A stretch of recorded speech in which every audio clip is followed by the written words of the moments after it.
بہت دنوں کا ذکر ہے، مسجد نبوی کے صحن میں ایک بزرگ اپنے شاگردوں کو حدیث پڑھا رہے تھے۔ مسجد نبوی اس مسجد کا نام ہے جو حضرت محمد مصطفیٰ صلی اللہ علیہ وسلم نے مدینہ شریف میں اس وقت بنائی تھی جب آپ مکہ شریف سے ہجرت کر کے مدینہ تشریف لائے تھے۔ یہ بزرگ اپنے زمانے کے مانے ہوئے عالم تھے۔ دور دور سے لوگ ان سے حدیث پڑھنے کے لیے آتے تھے۔ سب شاگرد خوب غور سے استاد صاحب کی باتیں سن رہے تھے کہ ایک غریب لڑکا مسجد میں داخل ہوا۔ اس کا لباس معمولی تھا اور نہ اس کے پاس تختی تھی اور نہ قلم دوات، لیکن اس کے چہرے سے شرافت ظاہر ہوتی تھی۔ لڑکا مسجد میں داخل ہو کر چپ چاپ ان لڑکوں کے پاس بیٹھ گیا جو حدیث کا سبق پڑھ رہے تھے۔ سب طالب علموں کے پاس قلم دوات اور کاپیاں تھیں اور استاد صاحب جو کچھ پڑھاتے تھے وہ ساتھ ساتھ لکھتے جاتے تھے۔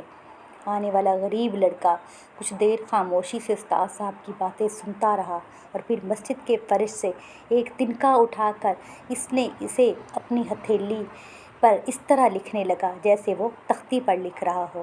کبھی کبھی وہ اس تنکے کا سرا اپنے منہ میں لے کر اسے تھوک سے بھگو لیتا تھا، یوں جیسے قلم کو روشنائی سے بھگو رہا ہو۔ جب لڑکوں کو چھٹی ہوئی اور وہ اپنے اپنے گھروں کو جانے لگے تو استاد صاحب نے غریب لڑکے کو اپنے پاس بلایا اور کہا، بیٹا، جب ہم بچوں کو حضرت محمد صلی اللہ علیہ وسلم کی حدیث پڑھا رہے تھے تو تم بار بار تنکا منہ میں ڈالتے تھے اور اسے تھوک میں بھگو کر اپنی ہتھیلی پر لکھنے لگتے تھے۔ یہ تو بڑی غلط بات ہے۔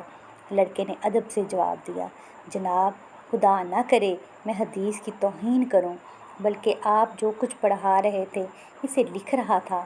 استاد صاحب بولے، اگر یہ بات ہے تو آگے آؤ اور ہمیں اپنی ہتھیلی دکھاؤ۔ غریب طالب علم بولا، جناب، تھوک تو خوش ہو گیا ہے، میرے ہاتھ پر اب کوئی نشان نہیں۔ استاد صاحب نے کہا، پھر تم نے کیوں تھوک اور تنکے سے لکھنے کی کوشش کی؟ یہ بات تو معمولی عقل والا بھی سمجھ سکتا تھا کہ تھوک بہت جلد سوکھ جاتا ہے۔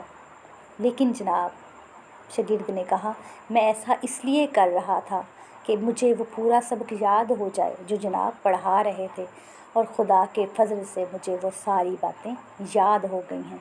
آپ فرمائیں تو سناؤں؟ استاد نے فرمایا، ہاں سناؤ۔ اس غریب لڑکے نے وہ ساری حدیثیں بالکل ٹھیک ٹھاک سنا دیں جو استاد صاحب نے پڑھائی تھیں۔ پیارے بیٹے، روز پڑھنے آیا کرو، ہمیں یقین ہے کہ تم بڑے ہو کر بہت بڑے عالم بنو گے، استاد صاحب نے کہا۔ استاد صاحب کی یہ بات بالکل سچ ثابت ہوئی۔ وہی غریب طالب علم بڑا ہو کر امام شافعی کہلایا اور ایسی عزت اور شہرت پائی کہ ایسی عزت اور شہرت خاص لوگوں کو ہی ملتی ہے۔